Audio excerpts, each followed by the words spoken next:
ಓಂ ಶ್ರೀ ಗುರು ಬಸವಲಿಂಗಾಯ ನಮಃ. ಓಂ ಶ್ರೀ ಗುರು ಬಸವಲಿಂಗಾಯ ನಮಃ. ಓಂ ಶಾಂತಿ ಶಾಂತಿ ಶಾಂತಿ.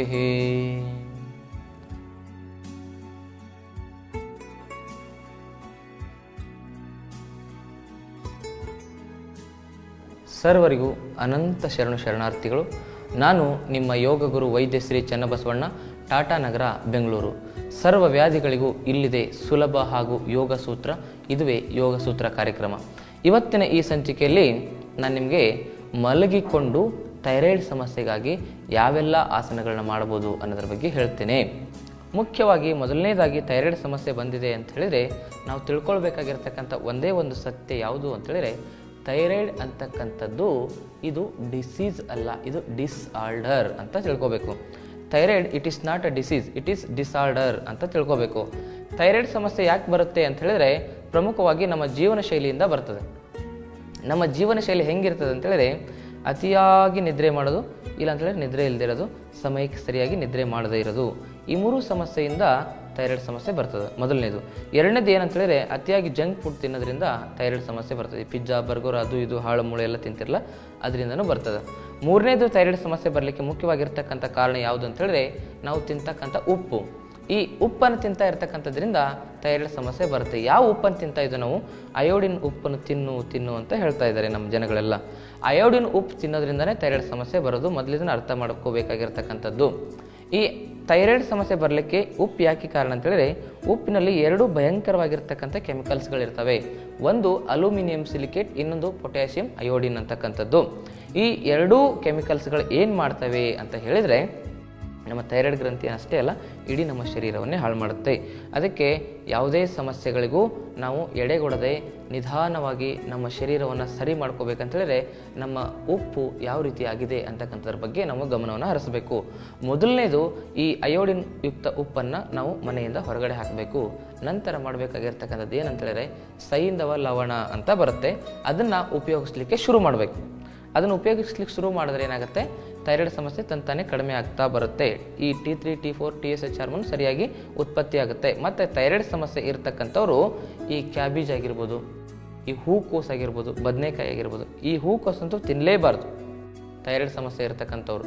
ಇದನ್ನು ನಾವು ಫ್ರೈಡ್ ಫುಡ್ ಯಾವತ್ತಾದರೂ ನಾವು ಅವಾಯ್ಡ್ ಮಾಡಿದ್ರೆ ಅವತ್ತು ನಮ್ಮ ಥೈರಾಯ್ಡ್ ಸಮಸ್ಯೆ ಸರಿ ಆಗ್ತಾ ಹೋಗುತ್ತೆ. ಎಷ್ಟೇ ಟ್ಯಾಬ್ಲೆಟ್ ತಿನ್ನಿ, ಎಷ್ಟೇ ಯೋಗ ಮಾಡಿ, ಇದನ್ನು ನಾವು ಅನುಸರಣೆಗೆ ತರದೇ ಇದ್ದರೆ ನಮ್ಮ ಥೈರಾಯ್ಡ್ ಸಮಸ್ಯೆ ವಾಸಿ ಆಗಲಿಕ್ಕೆ ಸಾಧ್ಯವೇ ಇಲ್ಲ.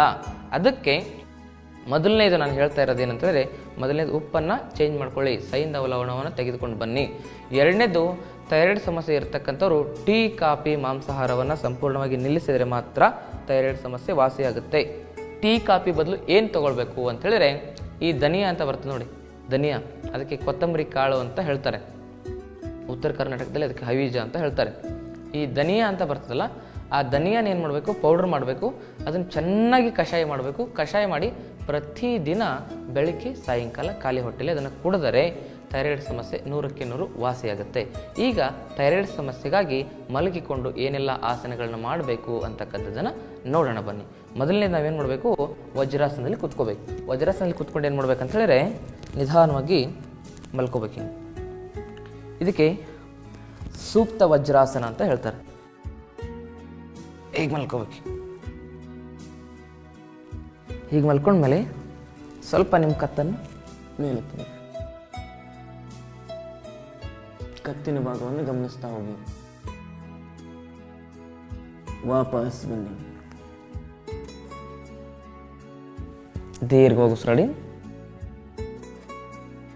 ಮತ್ತೊಮ್ಮೆ. ಇದರಿಂದ ನಮ್ಮ ಮುಟ್ಟಿನ ಸಮಸ್ಯೆ ಕೂಡ ಹೋಗುತ್ತೆ. ಹೆಣ್ಮಕ್ಳಲ್ಲಿ ಮುಟ್ಟಿನ ಸಮಸ್ಯೆ ಇರ್ತದಲ್ಲ, ಅದು ಕೂಡ ಕಡಿಮೆ ಆಗುತ್ತೆ. ಗರ್ಭಕೋಶದಲ್ಲಿ ಇರ್ತಕ್ಕಂಥ ಸಮಸ್ಯೆಗಳು ಕಡಿಮೆ ಆಗುತ್ತೆ. PCOD ಸಮಸ್ಯೆ ಆಗಿರ್ಬೋದು. ಥೈರಾಯ್ಡ್ ಬಂತಂದರೆ PCOD ಬರುತ್ತೆ. ಥೈರಾಯ್ಡ್ ಬಂತಂತ ಹೇಳಿದ್ರೆ ಮೆನ್ಸ್ಟ್ರಲ್ ಡಿಸ್ಕಂಫರ್ಟ್ ಆಗುತ್ತೆ. ಥೈರಾಯ್ಡ್ ಬಂತು ಅಂತ ಹೇಳಿದ್ರೆ ಹೆಣ್ಣು ಮಕ್ಕಳಿಗೆ ಇರ್ರೆಗ್ಯುಲರ್ ಪೀರಿಯಡ್ಸ್ ಆಗ್ಲಿಕ್ಕೆ ಶುರುವಾಗುತ್ತೆ. ಈ ಥರ ಮಾಡಿದ್ರೆ ಅದು ಹೋಗುತ್ತೆ. ವಾಪಸ್ ನಿಧಾನವಾಗಿ ಎರಡು ಕೈಯನ್ನು ಸಪೋರ್ಟ್ ತಗೋಬೇಕು, ಕಾಲನ್ನು ಹಿಂಗೆ ಹಿಡ್ಕೋಬೇಕು, ಕೈ ಮಂಡಿಯನ್ನು ಇಲ್ಲಿ ಹಚ್ಕೋಬೇಕು, ನಿಧಾನ ಎತ್ತಬೇಕು, ಹೀಗೆ ಬರ್ಬೋದು, ಹೀಗೆ ವಾಪಸ್ ಬರಬೇಕು. ಇದಕ್ಕೆ ಸೂಕ್ತ ವಜ್ರಾಸನ ಅಂತ ಕರೀತಾರೆ. ಇನ್ನು ಮತ್ಸ್ಯಾಸನವನ್ನು ಹೇಗೆ ಮಾಡೋದು ನೋಡಿ. ನಿಧಾನವಾಗಿ ಮಲ್ಕೋಬೇಕು. ಮಲ್ಕೊಂಡ್ಮೇಲೆ ಏನು ಮಾಡಬೇಕು ಅಂದರೆ ಪದ್ಮಾಸನವನ್ನು ಹಾಕಿಕೊಳ್ಬೇಕು.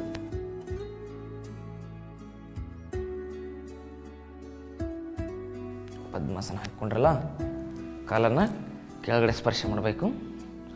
ನಿಧಾನವಾಗಿ ಎರಡು ಕೈಯನ್ನು ಈ ರೀತಿ, ಹಿಂಗಲ್ಲ, ಹಿಂಗೆ ಇರಿದ್ರೆ ಎತ್ತಲಿಕ್ಕಾಗಲ್ಲ, ಕೈಯನ್ನು ಹಿಂಗೆ ತಿರುಗಿಸ್ಬೇಕು, ಹೀಗೆ ತಿರುಗಿಸ್ಬೇಕು. ಹೀಗೆ ತಿರುಗಿಸ್ಬಿಟ್ಟು ನಿಧಾನ ಎತ್ತಬೇಕು.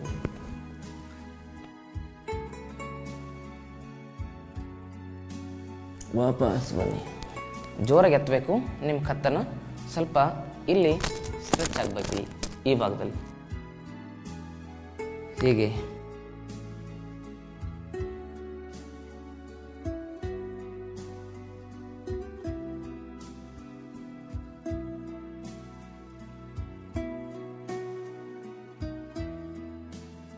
ವಾಪಸ್ ದೀರ್ಘ ಉಸಿರು. ನಿಧಾನವಾಗಿ ವಾಪಸ್ ಬನ್ನಿ. ಈ ಎರಡೂ ಆಸನಗಳು ನಿಮ್ಮ ಥೈರಾಯ್ಡ್ ಸಮಸ್ಯೆಗೆ ಅತಿ ಪ್ರಮುಖವಾಗಿರ್ತಕ್ಕಂಥ ಲಾಭವನ್ನು ಕೊಡ್ತವೆ. ಇನ್ನೊಂದಿಷ್ಟು ಆಸನಗಳು ಬೆನ್ನ ಮೇಲೆ ಮಲ್ಕೊಂಡು ಮಾಡ್ತಕ್ಕಂಥ ಆಸನಗಳಿದ್ದಾವೆ. ಅವುಗಳ ಬಗ್ಗೆ ಸಂಪೂರ್ಣವಾಗಿರ್ತಕ್ಕಂಥ ಮಾಹಿತಿಯನ್ನು ಕೊಡ್ತೀನಿ. ಈಗ ಮಲ್ಕೊಂಡು ಮಾಡ್ತಕ್ಕಂಥ ಇನ್ನೂ ಕೆಲವೊಂದಿಷ್ಟು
ಇಂದ 15 ಸೆಕೆಂಡ್ ಅಲ್ಲಿ ಹೋಲ್ಡ್ ಮಾಡಬೇಕು. ಮ್ಯಾಕ್ಸಿಮಮ್ ನೀವು ಎಷ್ಟಾದರೂ ಮಾಡ್ಕೊಳ್ಳಿ, ಮಿನಿಮಮ್ 10ರಿಂದ 15 ಸೆಕೆಂಡ್ ಹೋಲ್ಡ್ ಮಾಡಬೇಕು. ಅದನ್ನು ನಿಮಗೆ ಸ್ಟಾರ್ಟಿಂಗಲ್ಲಿ ಮಾಡ್ಲಿಕ್ಕೆ ಆಗಿಲ್ಲ ಅಂತ ಹೇಳಿದ್ರೆ ಏನು ಮಾಡ್ಬೇಕಂತಂದರೆ ಗೋಡೆಗೆ ಸಪೋರ್ಟ್ ತೊಗೊಂಡು ಮಾಡಬೇಕು. ಗೋಡೆಗೆ ಈ ಕಾಲು ಹಚ್ಚಿ ಹಚ್ಚಿ ಹಚ್ಚಿ ಹಚ್ಚಿ ಮೇಲೆತ್ತ ಎತ್ತ ಎತ್ತ ಎತ್ತ ಅಭ್ಯಾಸ ಮಾಡಬೇಕು. ಇದಾದಮೇಲೆ ಸರ್ವಾಂಗಾಸನ ಆದಮೇಲೆ ಇನ್ನೊಂದು ಆಸನ ಥೈರಾಯ್ಡ್ಗೆ ಅತಿ ಉಪಯುಕ್ತವಾಗಿರ್ತಕ್ಕಂಥ ಆಸನ ಯಾವುದು ಅಂತ ಹೇಳಿದರೆ ಅದಕ್ಕೆ ಹಲಾಸನ ಅಂತ ಕರೀತಾರೆ. ಏನು ಹೇಳಿ? ಹಲಾಸನ. ಆ ಹಲಾಸನ ಹೇಗೆ ಮಾಡೋದು ಅಂತ ಹೇಳಿದ್ರೆ ಮೇನ್ ಸರ್ವಾಂಗಾಸನದಲ್ಲಿ ಕಾಲನ್ನು ಮೇಲೆತ್ತಿರಲ್ಲ, ಹೀಗೆ ಎತ್ತಿದ ಮೇಲೆ ಏನು ಮಾಡ್ಬೇಕಂತ ಹೇಳಿದ್ರೆ ನಿಧಾನವಾಗಿ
ತಲೆ, ಕುತ್ತಿಗೆ, ಬೆನ್ನು ಹುರಿಯನ್ನು ಗಮನಿಸ್ತಾ ಹೋಗಿ. ದೀರ್ಘವಾಗಿ ಉಸಿರಾಡಿ, ಶಬ್ದರಹಿತವಾಗಿ ಉಸಿರಾಡಿ. ಏನು? ಸರ್ವಾಂಗಾಸನ, ಹಲಾಸನ, ಪಾರ್ಶ್ವ ಹಲಾಸನ ಇವೆಲ್ಲ ಆದಮೇಲೆ ಸ್ವಲ್ಪ ಹೊಟ್ಟೆ ಶುದ್ಧೀಕರಣವನ್ನು ಮಾಡ್ಕೋಬೇಕು. ಅದಕ್ಕೆ ಏನು ಹೇಳ್ತಾರೆ ಅಂದರೆ ಪವನ ಮುಕ್ತಾಸನ. ಹೀಗೆ ಇದನ್ನೊಂದು ಎಷ್ಟು ಸರಿ ಮಾಡ್ಬೇಕಂತ ಹೇಳಿದ್ರೆ ಸುಮಾರೊಂದು 50 ಸರಿ ಮಾಡಬೇಕು. 50 ಅಂದ ತಕ್ಷಣ ಭಯ ಬೀಳ್ತೀರಿ ನೀವು. 30 ಸರಿ ಆದರೂ ಮಾಡಲೇಬೇಕು.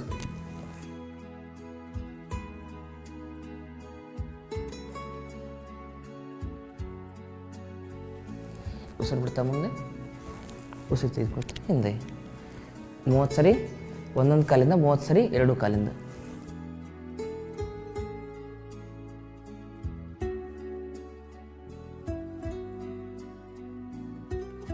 ಹೀಗೆ ಇದಾದಮೇಲೆ ಇನ್ನೊಂದು ಯಾವುದು ಆಸನ ಮಾಡ್ಬೇಕಂತಂದರೆ ಅದಕ್ಕೆ ಚಕ್ರಾಸನ ಅಂತ ಕರೀತಾರೆ. ಮಲ್ಕೋಬೇಕು. ಹಿಂಗೆ 2 ಕೈ ಹಿಂಗೆ ಹಚ್ಚಬೇಕು. ನಿಮ್ಮ ಸೊಂಟವನ್ನು ಮೇಲೆ ಹತ್ತಬೇಕು.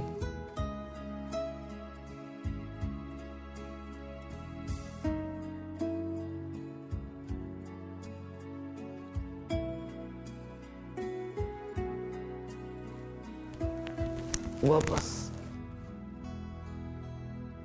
ಕತ್ತನ್ನು ಗಮನಿಸ್ತಾ ಹೋಗ್ಬೇಕು. ಮತ್ತೊಮ್ಮೆ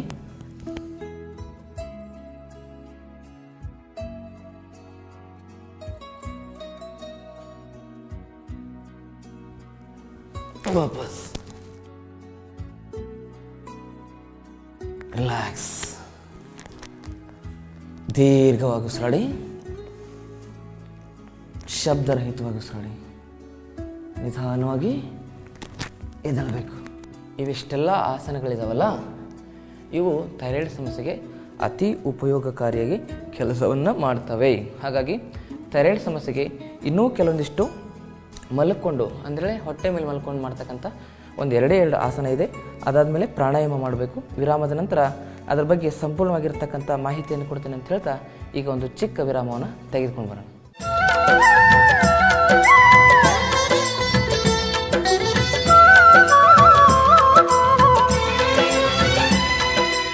ಹಾಗಿದ್ರೆ ಹೊಟ್ಟೆ ಮೇಲೆ ಮಲ್ಕೊಂಡು ಆಸನ ಯಾವ ರೀತಿ ಮಾಡಬೇಕು, ರಿಲ್ಯಾಕ್ಸೇಷನ್ ಯಾವ ರೀತಿ ಮಾಡಬೇಕು ಅನ್ನೋದ್ರ ಬಗ್ಗೆ ಈಗಿನ ಕಾರ್ಯಕ್ರಮದಲ್ಲಿ ನಾನು ಹೇಳ್ಕೊಡ್ತೀನಿ. ಮೊದಲನೇದಾಗಿ ಏನು ಮಾಡ್ಬೇಕಂತ ಹೇಳಿದ್ರೆ ಮೊದಲು ಹೊಟ್ಟೆ ಮೇಲೆ ಮಲ್ಕೋಬೇಕು, ಅಷ್ಟೇ ಕೆಲಸ. ಈಗೇನು ಮಾಡಿದ್ವಿ, ಮೊದಲು ನಿಂತ್ಕೊಂಡು ಆಸನ ಮಾಡಿದ್ವಲ್ಲ, ಆಮೇಲೆ ಏನು ಮಾಡಿದ್ವಿ, ಮಲ್ಕೊಂಡು ಆಸನ ಮಾಡಿದ್ವಿ.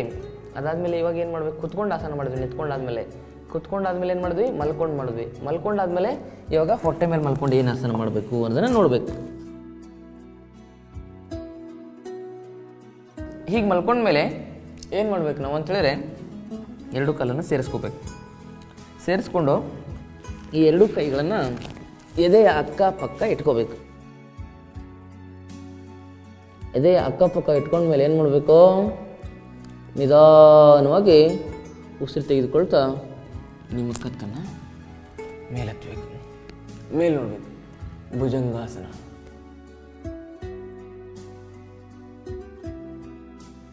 ವಾಪಸ್ ಬರಬೇಕು. ಮತ್ತೆ ಮೇಲೆ ಇರಬೇಕು. ವಾಪಸ್ ಬರಬೇಕು. ಹೀಗೆ ಒಂದು 25 ಬಾರಿ ಮಾಡಬೇಕು. ಮತ್ತೆ ಮೇಲೆ ಇರಬೇಕು.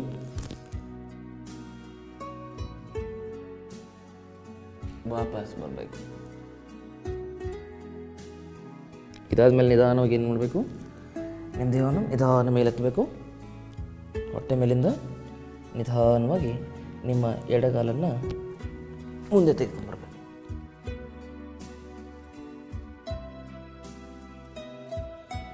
ನಿಧಾನವಾಗಿ ಕತ್ತನ್ನು ಮೇಲೆತ್ತಬೇಕು. ಕಪೋತ್ತಾಸನ ಅಂತ ಕರೀತಾರೆ. ಥೈರಾಯ್ಡಿಗೆ ತುಂಬ ಒಳ್ಳೆಯದು. ವಾಪಸ್ ಮತ್ತೆ ಮೇಲೆ ನಿಧಾನವಾಗಿ ಕಾಲನ್ನು ಚೇಂಜ್ ಮಾಡಿ ಅಧೋಮುಖ ಶ್ವಾನಾಸನಕ್ಕೆ ಬನ್ನಿ. ಮತ್ತೆ ಈ ಕಾಲಿಟ್ಕೊಳ್ಳಿ. ನಿಧಾನವಾಗಿ ಕೆಳಗೆ, ಮೇಲೆ, ಕೆಳಗೆ, ಮೇಲೆ ಸ್ಟ್ರೆಚ್ ಮಾಡಬೇಕು. ನಿಧಾನವಾಗಿ ನಿಮ್ಮ ಒಂದು ಕಾಲನ್ನು ಈ ರೀತಿ ಇಳ್ಕೋಬೇಕು.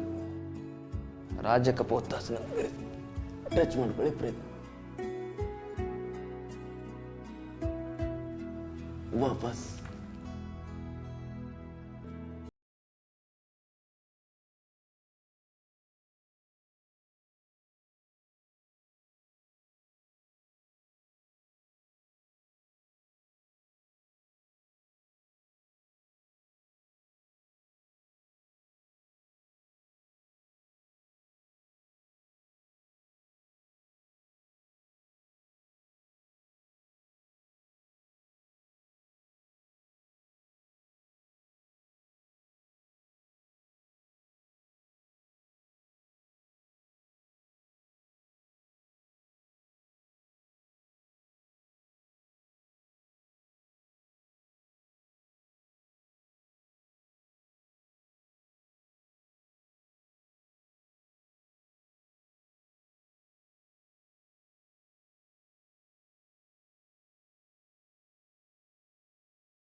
ಇದಕ್ಕೆ ಶ್ವಾನ ಬ್ರೀದಿಂಗ್ ಅಂತ ಕರೀತಾರೆ. ಇನ್ನೊಮ್ಮೆ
ರೂಪದಲ್ಲಿ ಬಳಸ್ಕೊಳ್ಬಾರ್ದು.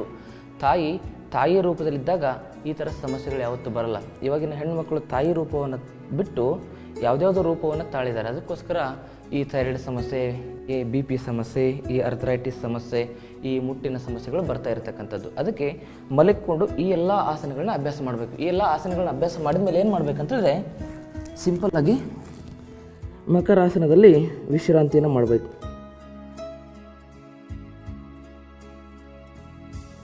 ಮಕರಾಸನದಲ್ಲಿ ಒಂದು 5 ನಿಮಿಷ ವಿಶ್ರಾಂತಿ ಮಾಡಿದ ಮೇಲೆ ನಿಧಾನವಾಗಿ 2 ಕೆನ್ನೆಯಿಂದ ವಿಶ್ರಾಂತಿ ಮಾಡಿ ಒಂದು 5 ನಿಮಿಷ ಮಾಡಬೇಕು. ಅದಾದಮೇಲೆ ನಿಧಾನವಾಗಿ ಬಲಗಡೆ ತಿರುಗಬೇಕು. ಇದಕ್ಕೆ ಬಾಲಾಸನ ಅಂತ ಕರೀತಾರೆ. ಮಗು ಹೀಗೆ ಮಲಗಿರುತ್ತೆ. ಅದಾದಮೇಲೆ ನಿಧಾನವಾಗಿ ಎದ್ದು ಕೂತ್ಕೊಳ್ಬೇಕು. ನೋಡಿದ್ರಲ್ಲ, ಇವೆಲ್ಲವೂ ಈ ನಿಮ್ಮ ಥೈರಾಯ್ಡ್ ಸಮಸ್ಯೆಯನ್ನು ಬೇರು ಸಮೇತವಾಗಿ ವಾಸಿ ಮಾಡ್ತಕ್ಕಂಥ ಶಕ್ತಿಯನ್ನು ಹೊಂದಿರತಕ್ಕಂಥ ಪ್ರಮುಖ ಅಸ್ತ್ರಗಳು ಅಂತಲೇ ಹೇಳ್ಬೋದು. ಇವನ್ನು ಸರಿಯಾಗಿ ನೀವು ಅಭ್ಯಾಸ ಮಾಡಿದರೆ ನಿಮ್ಮ ಥೈರಾಯ್ಡ್ ಸಮಸ್ಯೆ 100ಕ್ಕೆ 100ರಷ್ಟು ವಾಸಿಯಾಗುತ್ತೆ.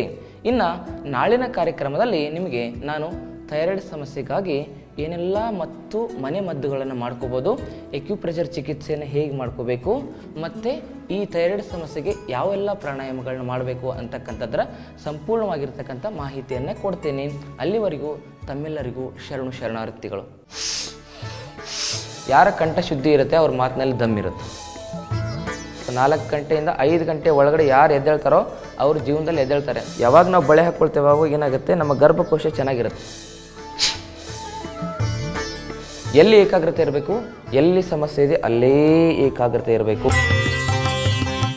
ಗುಣವಾಗದ ನಿಮ್ಮ ಎಲ್ಲ ಕಾಯಿಲೆಗಳಿಗೆ ಇಲ್ಲಿ ಚಿಕಿತ್ಸೆ ನೀಡಿ ಪರಿಹಾರ ಒದಗಿಸಲಾಗುವುದು.